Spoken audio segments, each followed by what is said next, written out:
The first two pages on the wall are Quincy Index. Quincy, Massachusetts was the city of my birth and my first 16 years of life.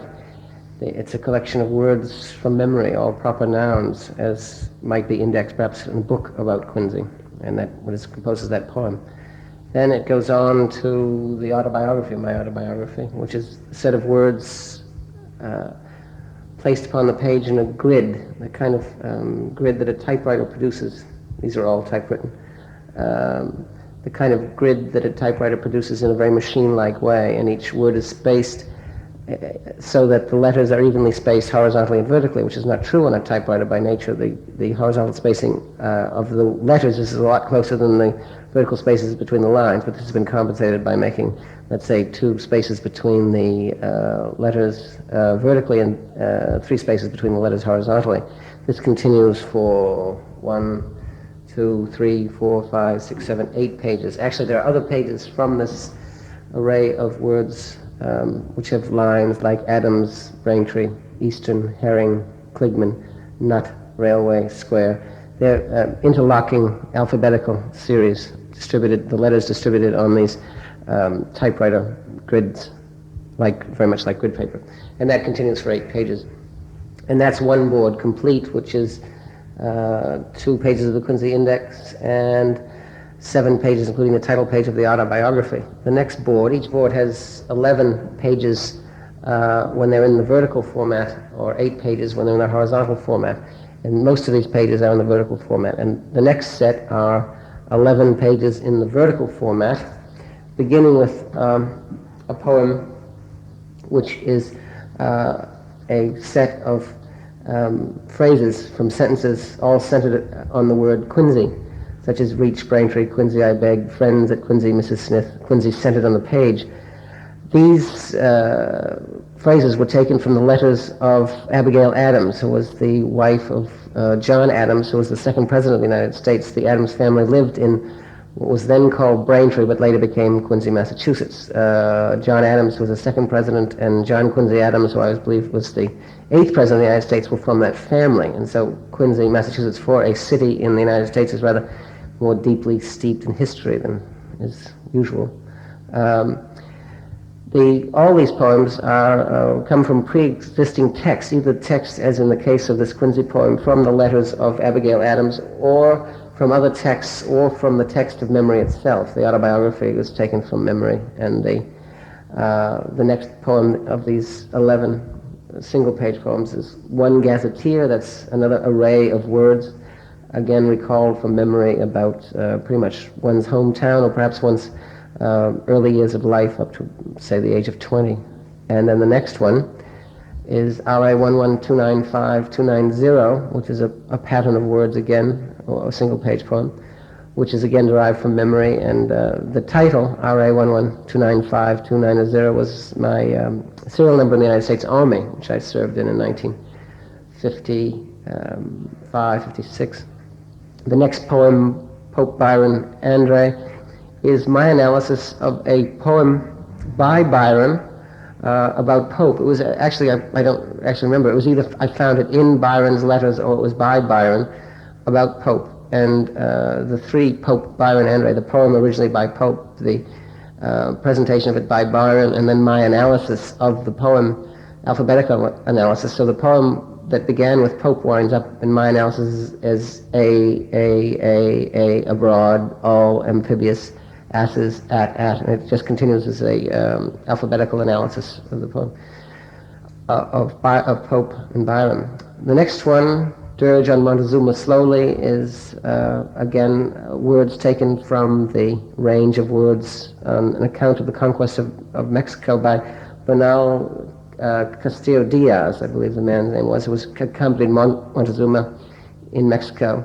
That poem has the words and lines with various numbers of words in each line. The next poem, which is about the same subject, is a very dense packing of words which is arranged in alphabetical order and by length of words. So you get a standing pattern of a kind of triangular lattice-shaped pattern, which is very dense. The dirge on Montezuma is not dense. The words have been selected more or less in a kind of narrative or chronological way, going from the first line, Mexico sides, before, day, pot, nothing, enough, to the last line, which is stones, arrows, places, which would more or less follow the chronology of the conquest of Mexico.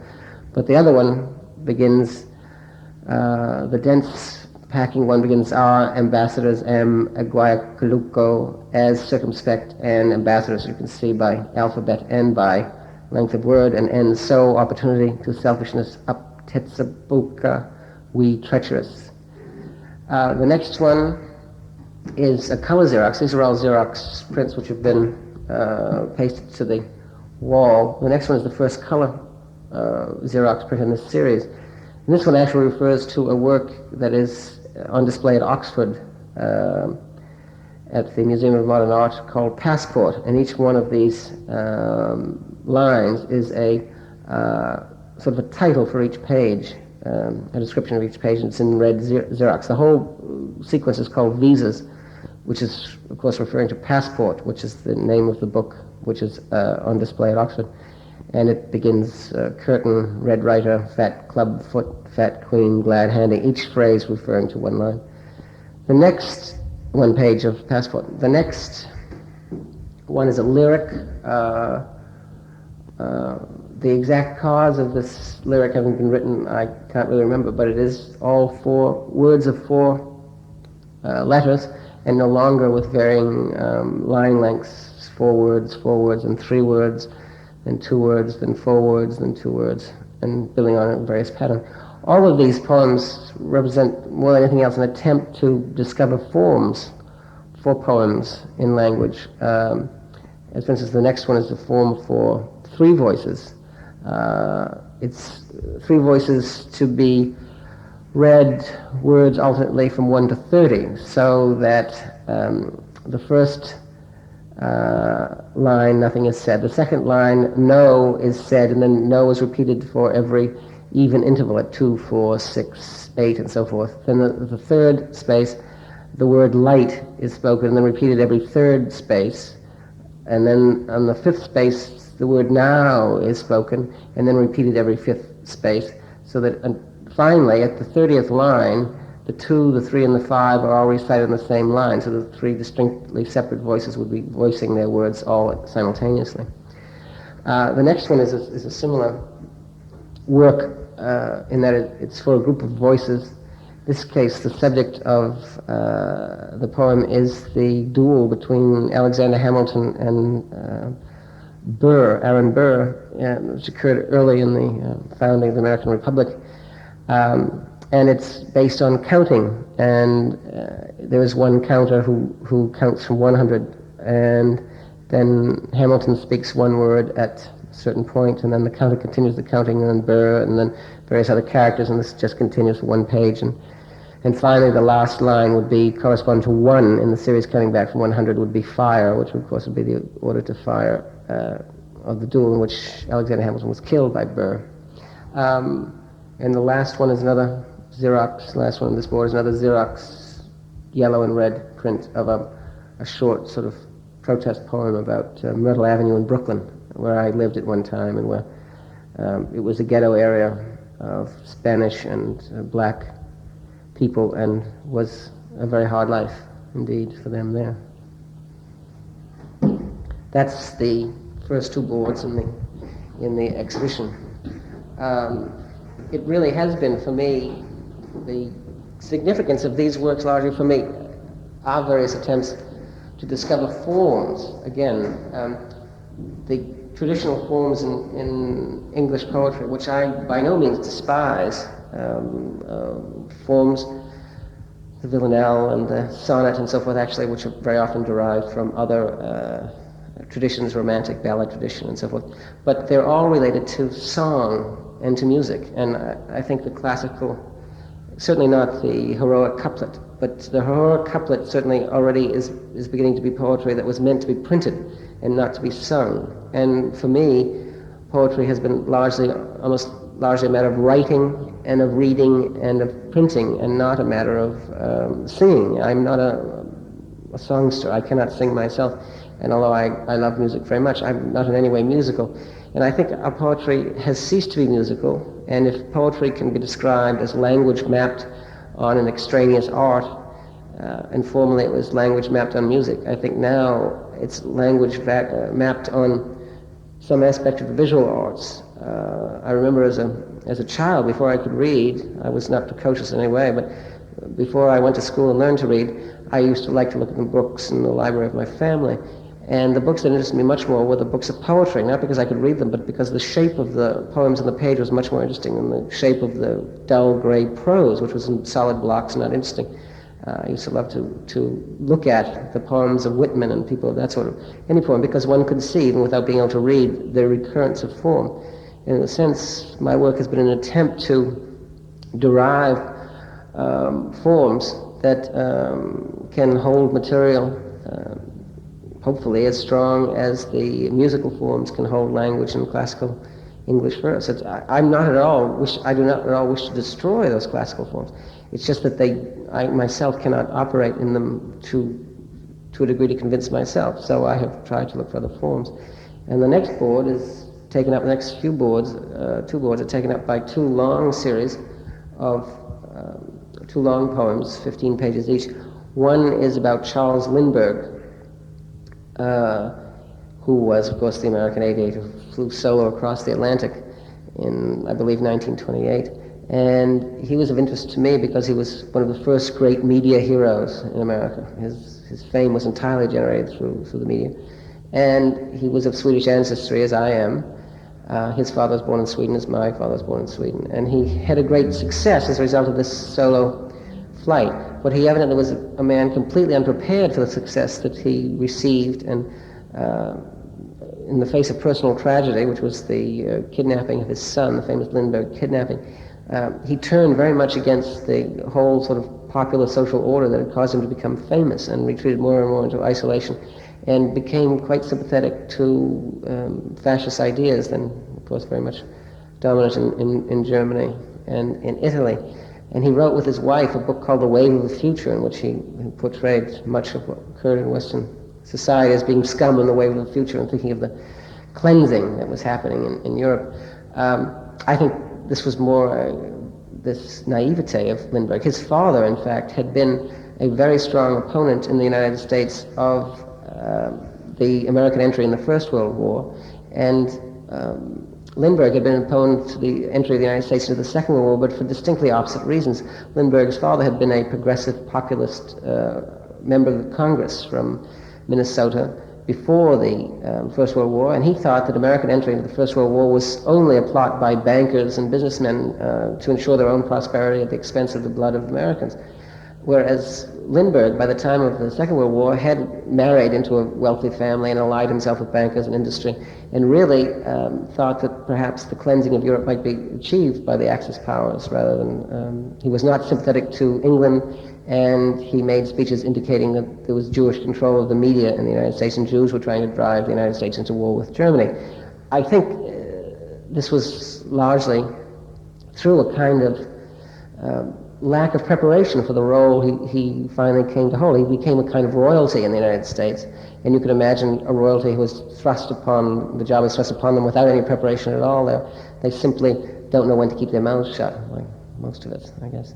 But this poem is derived from lines which are not at all altered from two previous texts. One text are quotations from Lindbergh throughout his life, and the other text are quotations from the book We, which he published shortly after he made his famous transatlantic trip. So a typical line might be, read history will find that everywhere in all lands and at all, confidence in my Jenny with its powerful OX-5 made a mistake, was in not establishing a firing squad in the first days, storming Pilot of the old days was measured to... It goes on alternating these sentences. These sentences are all, I believe, in chronological order, but they are not... these phrases, rather, or fragments, are actually printed lines from these books. They don't continue in a logical or grammatical sequence. They rather continue as they somehow present something in the text which seemed to me to carry on not necessarily the message that Lindbergh was trying to tell us, but the kind of subtext that exists in everybody's speech that really the speaker is not aware of. It's a way of analyzing a text and to discover perhaps tendencies in the text which are not immediately apparent even to the author. And so Lindbergh continues for 15 lines, rather 15 pages. The last page being New World and the Old, they're welcome to will, after going aboard the Memphis, I became river and along Broadway over the Mississippi. That, of course, coincides with the ending of the book We when he does arrive in Paris, and it says his great fete in the gala, and then is brought back in triumph to New York. The next series of 15 pages is called Brown Emerson, and it is taken from two sources. One is one are contemporary accounts of the raid of John Brown on the Harper's Ferry Armory in 1859, which was you might say the premonition of the Civil War in the United States, which broke out in 1860. John Brown was a fanatical abolitionist, and he raided the United States arsenal in Harper's Ferry in the hope that he could arm the slaves, the black slaves of the region, and form a kind of free republic within the United States. He had despaired of the government of the United States at that time, which was not abolitionist at all. And in fact, politically, the abolitionists were in a very weak position. Emerson, of course, is the famous transcendentalist philosopher from New England, from Cambridge and Concord in Massachusetts. And he was a great advocate of freedom, but he was in a very ambiguous position as regards the abolitionists, because he did not wish to advocate illegal actions, although at the same time he considered slavery to be illegal. His friend Henry Thoreau was much more outspoken in support of the abolitionists and in the abolitionist cause. This poem was done in the 60s, certainly, as many of these poems were, at a time exactly when intellectuals were in a position of advocating perhaps the ideals of revolutionaries, but at the same time advising them not to be quite so active in a physical and historical sense. And Emerson was exactly in that position related to John Brown, and there was much secret support for John Brown by the transcendental gentlemen of New England. They rather secretly supported him in some cases. Emerson did not, but others did. And so what I have done is to take texts from John Brown, the account of his raid, and from Emerson's diaries or journals, and make this running list in which color is the most important thing. So in Brown Emerson, it begins white men, crimson cross, white men very large, black, white men, coal black, white man, silver bells, Blue Ridge, Greenwood, blue horizon, and silver and the gold, Blue Ridge. And it continues with words, alternating words from Brown, descriptions of John Brown's raid, and references to color in Emerson's journal, which don't at all have any necessary reference, but I have brought them together because they certainly had a historical confluence in that abolitionist struggle and the ensuing. Of course, John Brown was captured and hanged before the Civil War actually began, and Emerson continued once the war began as, of course, a very strong supporter of the Union cause against the Confederacy and the ultimate abolition of slavery in the United States. But this is an event that was immediately before the Civil War in the United States. And this continues for 15 pages and ends on its 15th page. Blue recesses, Captain Brown was hung, 17 white men, sting of color, a white mist, these yellowing letters, and brown blue sky. Again, this is an attempt to discover a form which will successfully deal with texts, and I don't say deal with them in any fair way. I don't think poetry is either fair or unfair, but somehow the confluence of Brown and Emerson, it became to me almost in a way which is impious to say, but almost in a painterly way, because it was a struggle of color and people's attitudes toward race in terms of color. And Brown was John Brown himself, of course, a white man, and Emerson, a white man. It was the question of color which caused disagreement between them, and people who were sympathetic to both sides, as it still remains in the United States today, and the racial problem is still there. The question of color has never been resolved at all. The next series is 3 pages, de Kooning, Gorky, Pollock, which is an analysis of 3 catalogs of their work in terms of the titles of their work and the titles they chose for their work. I know very well from my experience with painters especially that the titles of their work, of abstract paintings, are only casually related to the painting at all. Usually it's perhaps someone comes by, a poet or a fellow painter, and the painter has been looking for a title, and a title comes up that the painter happens to like at the time, and it has not really much application to the painting except tell one from the other. But I think all the titles of the painting taken together do kind of indicate the cast of mind of the painter through the course of his work. So I here have combined in alphabetical analysis the titles of paintings of works by de Kooning, Gorky, and Pollock.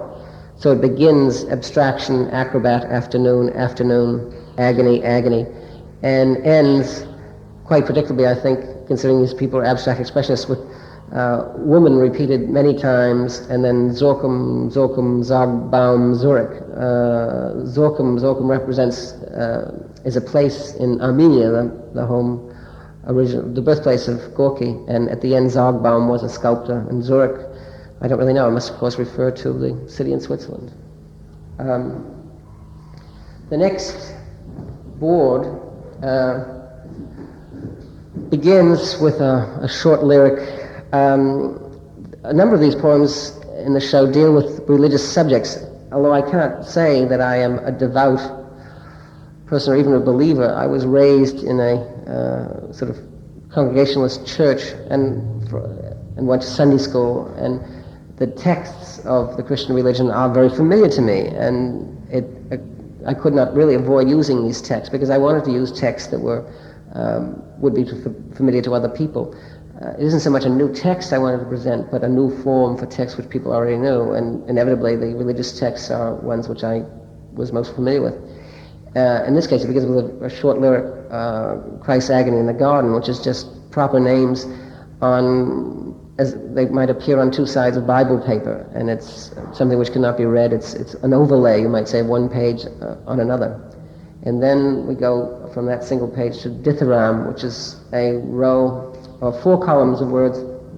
I think each column represents words taken from each of the 4 Gospels. One Gospel beginning star, vipers, and ending door, lightning, and another Gospel beginning child, stones, and ending night, women, and so forth. And there are 4, one for each of the Gospels. The next series of 4 pages, called The Animals of God, are analysis of the 4 Gospels called by their symbolic names in the iconography of painting, that is angel, lion, ox, and eagle. Eagle, I'm sure, in my memory, is St. John, ox is St. Luke, lion, of course, St. Mark, and angel must be Matthew.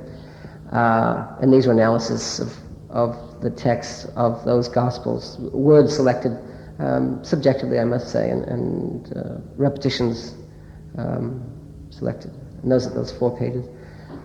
The next, the last on this board are 5 pages representing 500 terms for Charles A. Lindbergh. It's a further analysis of texts about Lindbergh and selecting words and their repetitions, again subjectively, but trying in some way to indicate through word frequency some indication of the diction that is applied to Lindbergh or Lindbergh would use himself. Of course, this whole thought of a kind of statistical analysis of texts, of dictions, that is the range of words, was really founded through biblical study.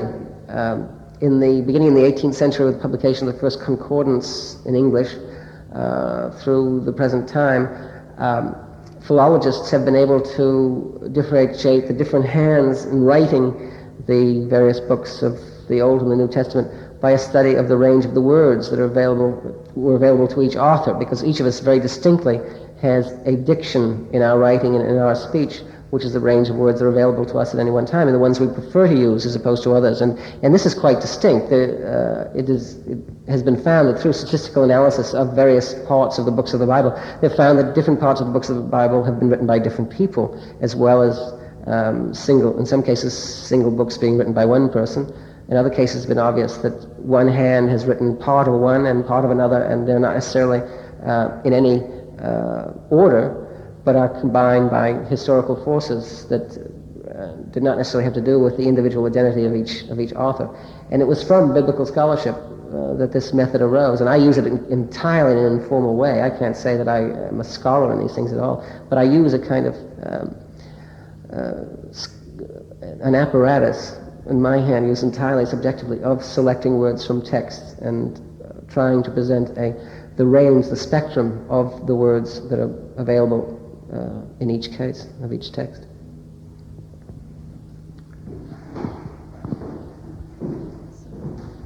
Well, go downstairs.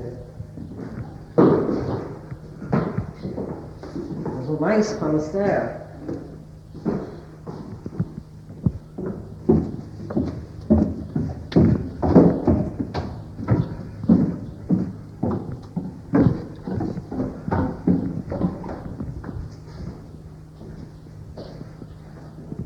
Here's another board with 11 pages, the first 3 pages being a rather satirical work called White Bowls. I have never been a writer of prose. I've never felt comfortable writing prose, and something that's very difficult to me.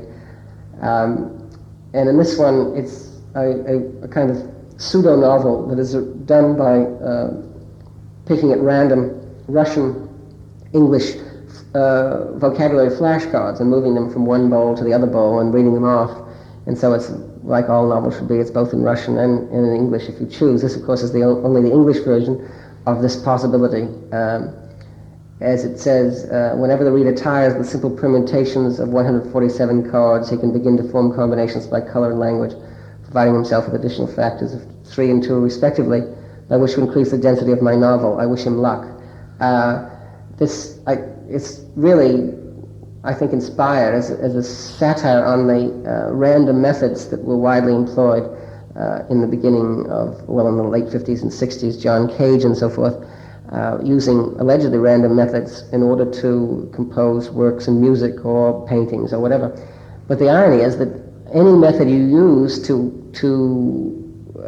produce random results by this method automatically closes down the possibility of randomness. That random sequences are among the most difficult mathematical sequences in order to generate, and one has to be extremely careful at every point. And I think there's a difference between randomness and a kind of steady deviation. And I think people were really looking for a steady deviation away from text or reason that they were aware of, and to produce text that they could not otherwise produce. But I think to call it random is very much a mistake, because, as Lament said, that one throw of the dice does not abolish the law of chance. Well, a pair of dice, of course, in itself is an extremely limiting proposition.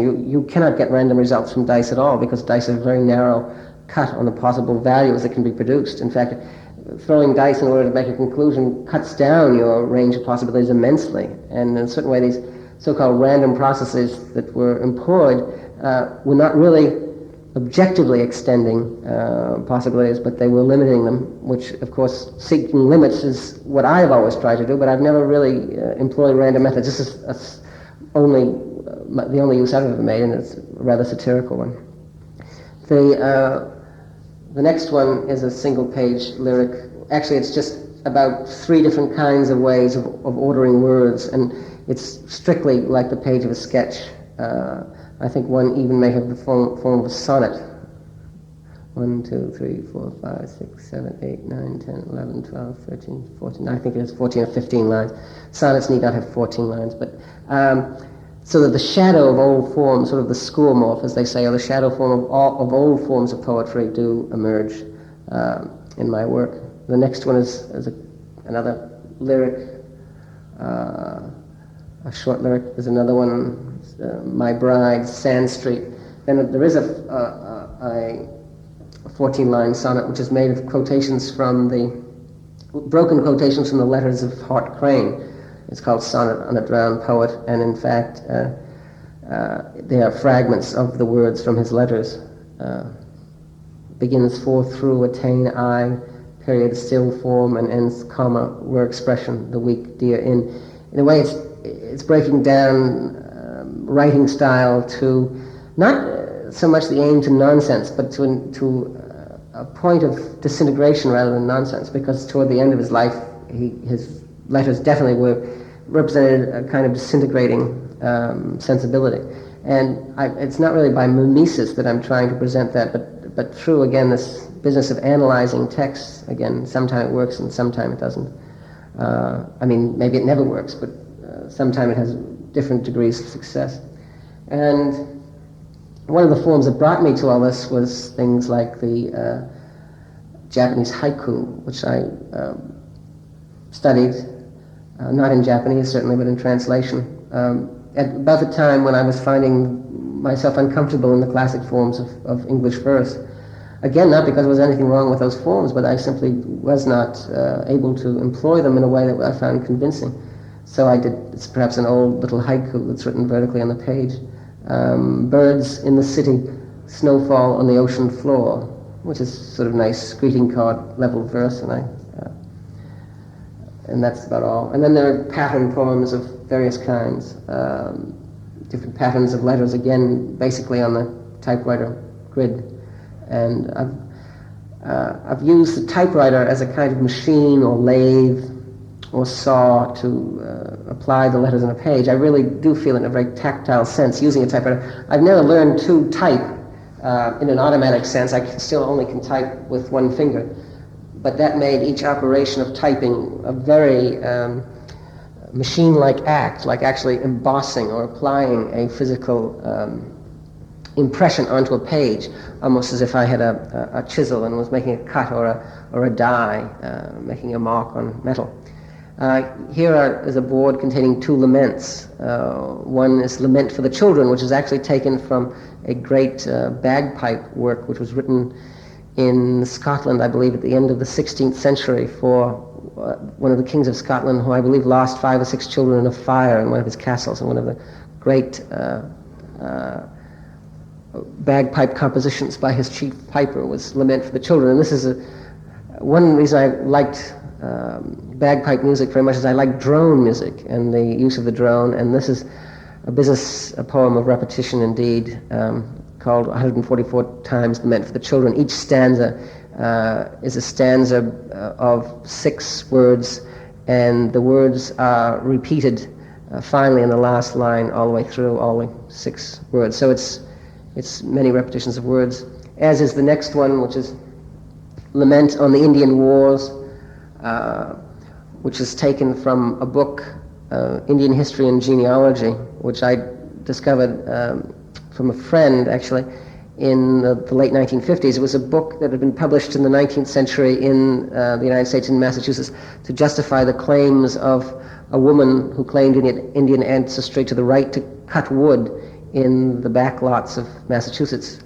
And it was a book justifying the Indian cause in King Philip's War in 1675, which was the war fought between the Pilgrim Fathers, more or less, and the Indians of their neighborhood. And it was an absolutely devastating war for the Indians. The Indians were absolutely wiped out.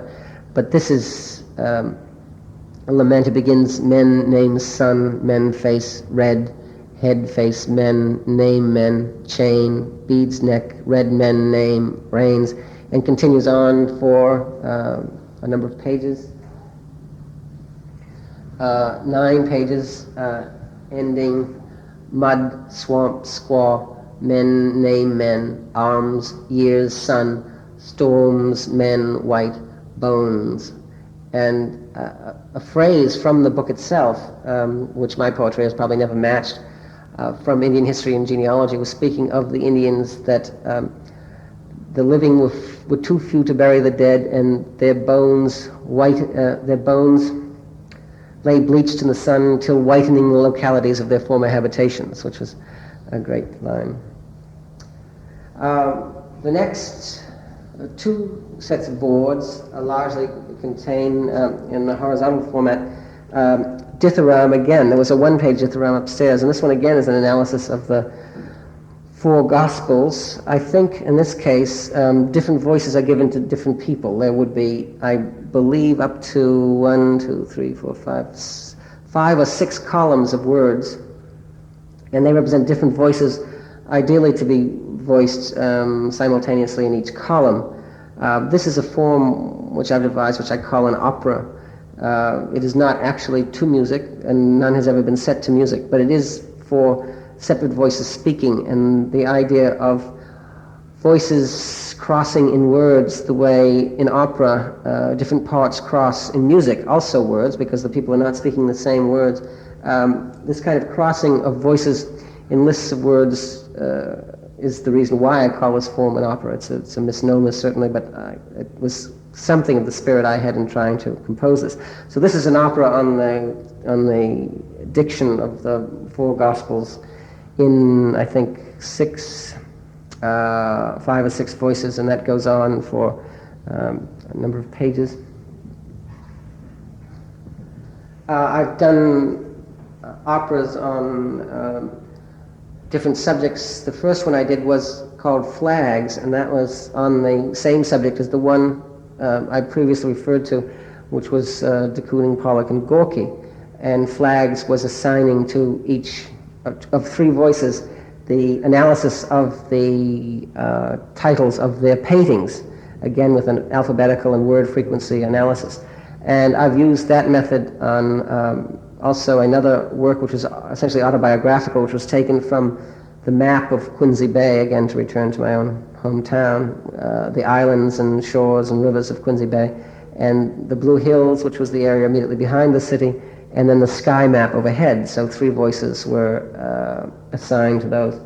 The last board contains the most recent works, which are, up to this time, everything has been done on a typewriter, but I've recently started to do work by hand printing on grid paper. And one of the difficulties I find is that these are all Xerox copies, and Xerox black and white copies on grid paper do not come out well at all because of the field of the grid. It falls away, that's all right, but it also affects the degree of reproduction of the words within the grid, because the values of the printed grid page and the handwritten letters are not at all close. So it's difficult to get a proper reproduction. But as you can see, these are again using the overall grid distribution, but in this case it is written by hand and not with a typewriter and on a paper which has already been ruled. The advantage, of course, of the typewriter is it rules itself by keeping a mechanically fixed portion. These are the, as I say, the most recent works, and I've continued. I'm really not sure whether I prefer the handwritten to the typewritten. It certainly has, to me, no difference in terms of whether I am the machine that puts down the words or the typewriter. It's a question of which one is more efficient at producing the ends that I want to attain.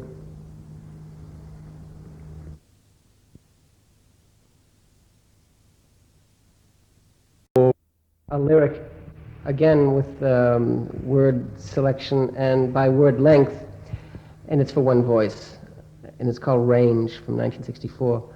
Ball, bead, seed, star, disc, hoop, lens, yard, hole, shoe, slot, moon, room, bell, gear, mass, wood, dome, kite, hall, heel, hook, rind, skin, arch, cone, hill, knob, leaf, roof, door, lace, root, seam, chin, edge, gate, knee, mile, neck, nose, rack, shin, wall, fork, grid, horn, road, rope, tree, foot, pole, tail, wing, path, beam, cord, line, rail, wire.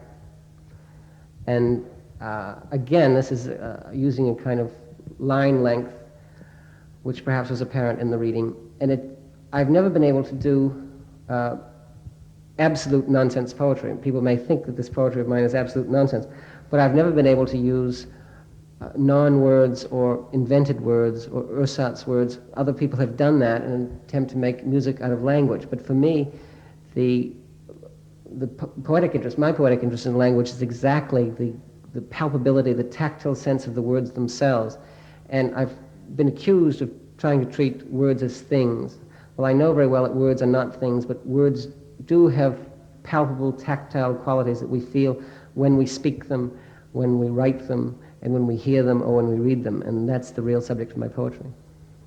And tell me, does that link up with your three-dimensional objects? Well, the same person does both of them, indeed.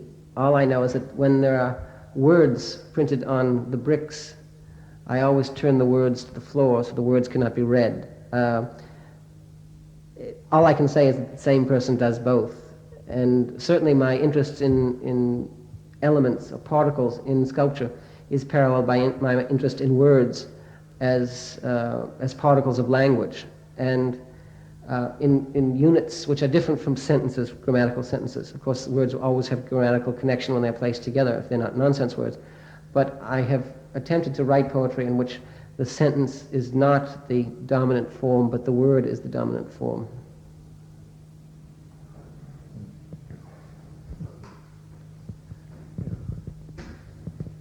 As you can see, there's a kind of split in the poetry, which is I've never really resolved, nor am I sure it ought to be resolved, which is between the visual aspect of the poetry and the sound aspect of the poetry, the aural, the A-U-R-A-L aspect.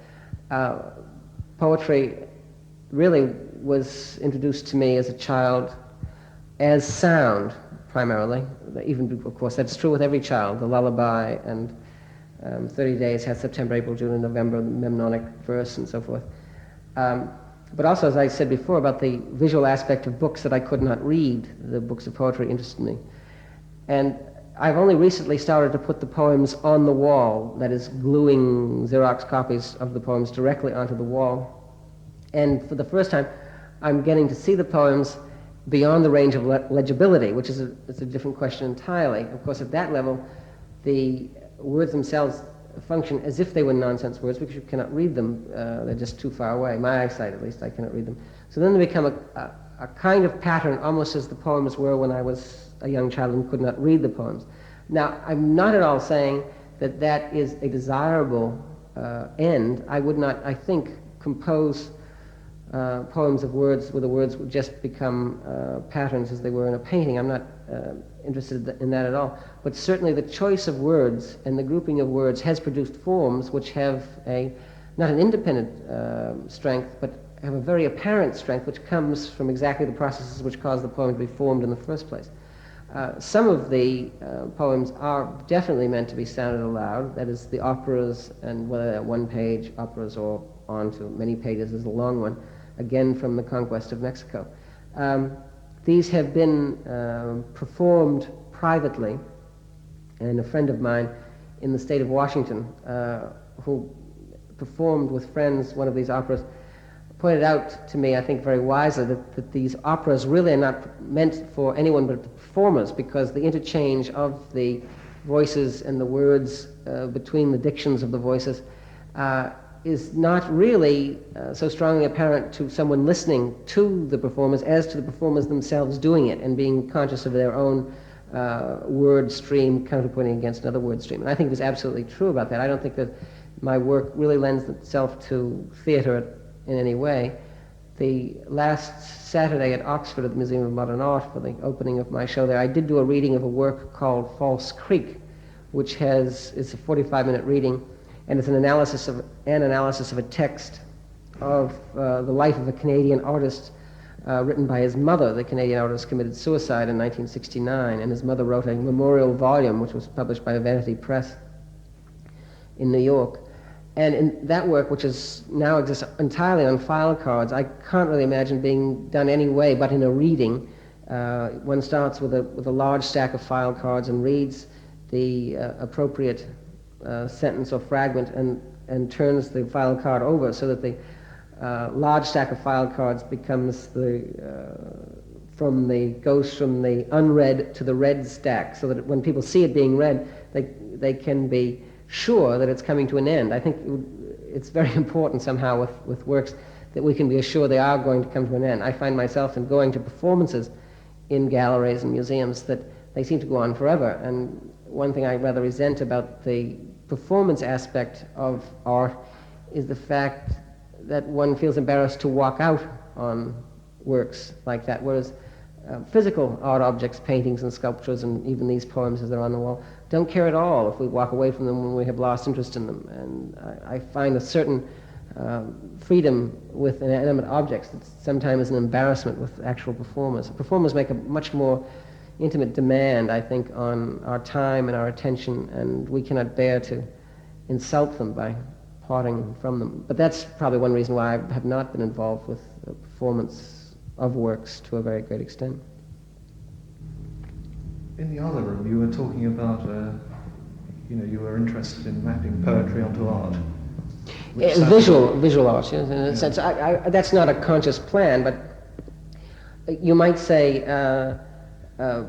poetry classically, English poetry has classically been the mapping of language onto song and song forms, and we can accept that. That's very strong for the 17th century. It's with the 18th century, or perhaps with Dryden and his peers at the end of the 17th century. Then finally with Pope, we get a kind of poetry in the heroic couplet that is completely divorced from song entirely, and perhaps is mapped really on classical scholarship, was just coming then into the university scholarship, was coming into the fore, and the Latin poets then became the model. But the irony of the Latin poets is that the English language doesn't have the same quantities at all that Latin has. So it was a mapping of one language, English, onto another language, Latin, that was so fundamentally different from English as if it were a different art form entirely, and forms like the heroic couplet and so forth emerged. Well, what my map is on the page, you might say. The page is an element, the printed page, the typewritten page, in some rare cases the handwritten page. It's the visual aspect, because I think most people read poetry silently to themselves, and very few people sing poetry. And very few poets I know are musicians. Of course, that changed also in the 60s with people like Bob Dylan and with the rock musicians, the Beatles and so forth, were definitely poets who were musicians and composed the music and the poetry practically at the same time. Leads of the lyric leading to leads of the song and vice versa, which was something that had, I think, been lost for quite a while in common English practice. But that's something which is pretty much closed off to me, is that I'm not musical. I'm visual or tactile, even more than visual. I think I'm tactile. It's not the look of bricks that I like in my sculpture, it's their placeability, the fact that I can, as an individual, make a fairly large work by handling brick by brick, and can do it myself, and can compose a poem by combining words. If I can find the justifiable way to combine the words, and the justifiable way is not aesthetically justifiable in terms of a canon that pre-exists, but in terms of a convention which is sufficiently valid or strong to carry one from the beginning to the end, and at the same time assure us that the beginning was worth doing and the end was worth coming to. And whether I've succeeded in that is something that I will leave to others to decide. These examples we've been talking about now are fragments and attempts, and really represent different attempts at different forms, and that seems to be the state I'm in. I can't say that I have succeeded, but these are evidences of attempts. What about your show at Oxford? At the show at Oxford there is a work called Still a Novel, which is on an incident in the life of Edward Muybridge, and it is approximately 97 pages long, and each page represents a kind of caption, as if a photograph had been taken by Muybridge of the event, which consists of his having shot his wife's lover and then having been exonerated by the jury for this crime. He was represented by the lawyer who also represented Governor Leland Stanford, the man who had commissioned Muybridge to take the photograph of the horse to find out if all the feet of the horse were ever off the ground at the same time. And this alliance of Muybridge, the photographer, with Leland Stanford, the patron and great financier and governor of the state and senator and so forth, managed to get him off in this rather dastardly crime, because he shot the man at night when he could not, when the Major Larkins, the unfortunate lover, could not even see if anyone was in the darkness. And Muybridge's claim, Muybridge's name, of course, actually was Muggeridge. He changed it in the course of his life to Muybridge when he was traveling from England to America, I believe. His claim was that he had not intended to kill Major Larkins, but only to maim him for life, and on that grounds he was exonerated. However, this 97 pages represents a novel composed more or less as if they were captions of photographs that had been taken of the events described. And again, that was a convention of our age, which is the photographic caption, is used to carry on a narrative in that case. I don't usually attempt narratives because it's a kind of logical plot line rather like the sentence, which I think is very well burdened and I don't feel too comfortable with. But that was definitely a traveling through, almost as if one was traveling through one of Muybridge's sequential photographs, except instead of the photograph there is a caption. And that is more or less the structure of that.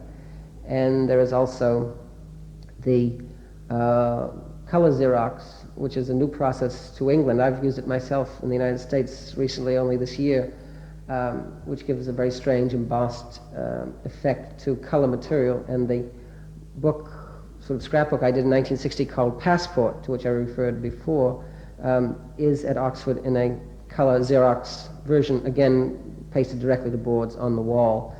And I propose to give at Oxford and at the Tate, I think, in London, a narrative of Passport to explain why these pages were selected at times. They're from books and works of art and so forth that were in my possession in September 1960. And for some reason, some unconscious reason, not any particular design, I just gathered together excerpts of things that were around me at the time, and they do reflect my state of mind at the time and things that I was interested then and perhaps no longer interested in now, and interests which continue, because I was then had reached the point of carving and sculpture when I had left carving, wood carving behind, and had started using separate elements. And it was a time of when I was going on to new things and leaving some old things behind. So Passport, in a sense, is a kind of my own visa stamp, I suppose, on my own progress as an artist and poet. You seem to have a lot of interest in figures from American folklore that have currency, popular heroes. Some of them are popular heroes, but I think I usually get interested in them when their popularity is about dissipated. The fact that Lindbergh, for instance, is a perfect case of that. I don't think I would have been much interested in Lindbergh at the time of his great popularity, but he became a phantom of his own popularity. In the end of his life, he's recently died. He spent the latter part of his life devoted very much to preservation of wildlife, and I think finally he conducted himself with great dignity and learned very much not to make idle comments in public, ill-considered comments in public. And the causes that he finally did support toward the end of his life were the causes of conservation and ecology and things of that nature. I think it was exactly the state of this man after, you might say, his popularity had burnt out entirely. And I am interested very much, perhaps coming from the city of Quincy, Massachusetts, which is unusually, as I said, steeped in history in our history, our European transported history. It's quite unusual for a place in the English-speaking New World to have that 300 years of occupation alone, and it intertwines rather closely with American history, especially revolutionary history, and with the Adamses going into the history up to the Civil War and the questions of the abolition of slavery. And these essentially deal with problems that seem to recur, but with the passage of time, the figures of the past have a certain kind of fossilized clarity, you might say, an isolation, which things of the present time, I find it very difficult to bring any clarity to my vision of the present. Of course, the clarity of the vision of the past is completely artificial and false, but that's what I can deal with. I find it very difficult to deal with text in the present. Oh, some of these poems have been composed, or some other poems have been composed of texts from the present. The usual text is either an historical document or the document of my own memory in cases of autobiographical material. But definitely the past has always interested me, as my own past personally and the past of that which I have known. So that the acts have almost become sort of archetypes, and though they soon lose their association or value in your work, you were interested, as you were saying earlier, in tactile qualities of words. They proceed from a point of being archetypes or absolutely. In other words, identifiable. yes, I may have unfortunately stripped these words of the associations which drew me to them to the first place, but definitely it was the associations which caused me to choose them, which is the opposite of the kind of random thing we were speaking of before. It's not by throwing dice that I arrived at these words, but perhaps if it now gives only the appearance of that, then it would be unfortunate, because then I would have defeated my own interest in the compositions. And going on a bit to I think your attitudes about so-called conceptual art, which I think you feel very uneasy about. Well, first of all, I am not in any sense an intellectual in the sense that conceptual art can be thought of as intellectual. My pleasure in art has always been the dialectic between the mind and the world. I think my temperament is such that it's much too easy for me to escape into mind or into idea, not on an intellectual level, but on the level of temperament or common thought, not in terms of organization. And so my poetry has allowed me to get away from reverie into concrete evidence of one kind or another. Perhaps the evidence is faulty or not well organized or unconvincing, but nevertheless the evidence is in the world, and it is a dialectic between my subjective mental states and the physical possibilities in sculpture of materials, or the physical tactile properties of language itself, again as writing or as reading or hearing, speaking. And it is exactly why, to me, art is not an art of ideas. An art of ideas, to me, is impossible for myself, and I think useless for myself, because ideas do not give me the pleasure that the dialectic between the mental state and the world state, that is what interests me very much. This passing between the two states, or the interplay between the two, but not ideas. As I've said many times, I do not have ideas in works of art. I have desires that I carry out or gratify to one degree or another, but they're not ideas that are realized in any Platonic or linguistic sense. So your work is located almost between the two polarities? Well, the only absolute physical state would be the world or the universe without man at all, because as soon as we're aware of something, there is a dialectical relationship between our subjective mental state and, of course, this is a delicate philosophical point. There are great arguments that there is no external state without the mental condition. I don't at all believe that. I'm a materialist. I'm sure the sun would rise if man were never born, but it is exactly in that area of between the subjective and that which is enclosed in the mortality of oneself and the physicality of the world. And that's why I've said that art is a branch of agriculture, because it's exactly what happens when man sets out to cultivate a field.